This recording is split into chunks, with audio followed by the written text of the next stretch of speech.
Muy buenas tardes, amigos, y bienvenidos a vuestro canal. Esperamos que estéis pasando un buen fin de semana. En este vídeo vamos a continuar con la crisis de 1970, la crisis o las crisis del petróleo que se dieron en aquellos años y sobre todo nos vamos a centrar en cómo salieron de la crisis los distintos países. Tenemos en primer lugar que resumir el contexto en el que nos movemos. El sistema Bretton Woods ha caído y tenemos una economía en esta inflación, el peor escenario posible.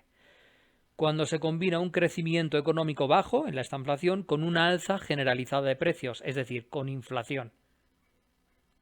Empieza a circular en estos años la creencia de que los precios están relacionados con la cantidad de oferta monetaria que hay en circulación.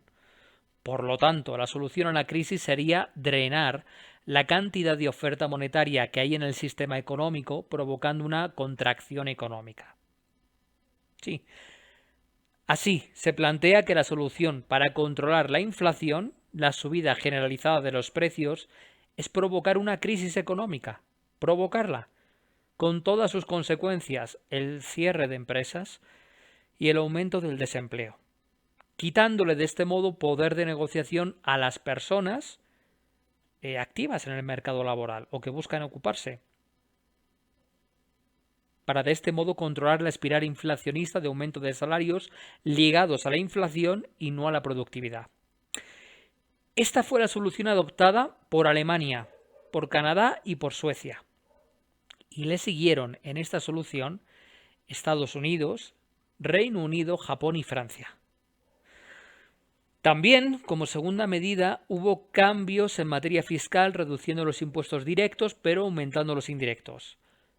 Finalmente, como otro camino para solucionar la crisis, los estados dejaron de regular tanto la economía. Ejemplo de esto que comentamos son la firma del Acta Única en 1986, cuyo objetivo era la creación de un mercado único en la Comunidad Europea, o en 1995 se creó, por ejemplo, la OMC, la Organización Mundial del Comercio.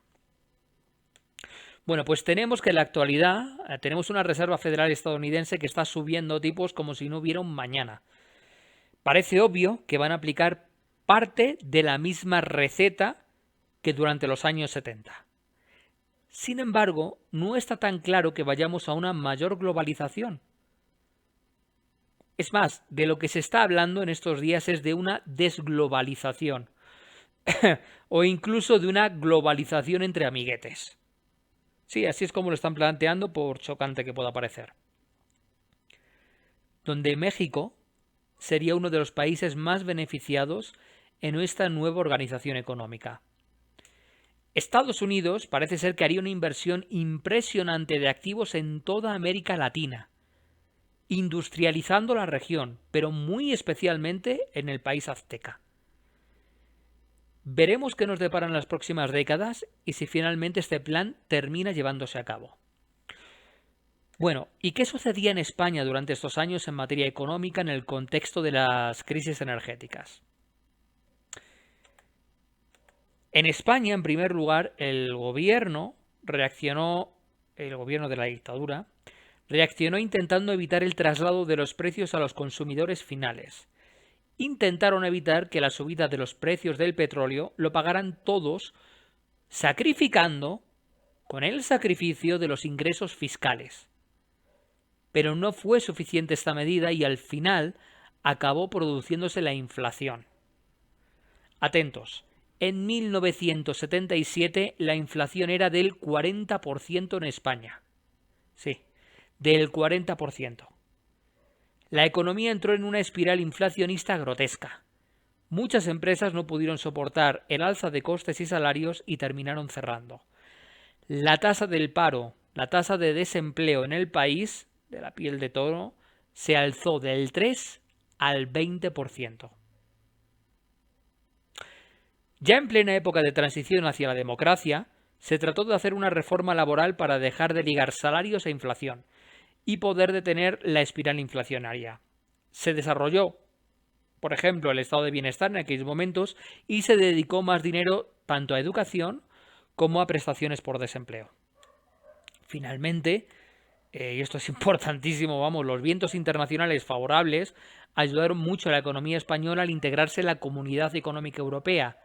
Esto provocó el crecimiento del PIB en España, que a su vez hizo que se crearan puestos de trabajo. Y además también se redujo la inflación. Después, a partir del 1986 también se ha promovido la privatización de empresas públicas, como es el caso de SEAT o de Telefónica, actual Movistar, ¿no?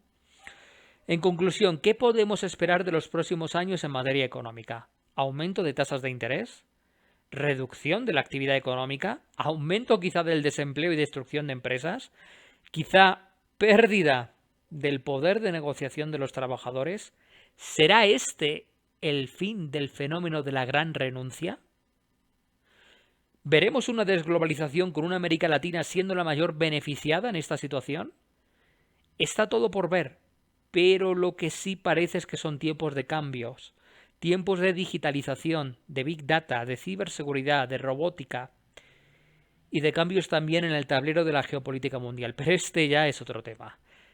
Si les ha gustado el vídeo, si les pareció interesante, si creen que les puede aportar conocimiento, luz, denle un like, suscríbanse por favor y denle a la campanilla para no perderse absolutamente nada de lo que publica este canal. Y un abrazo de lo más afectuoso para todos.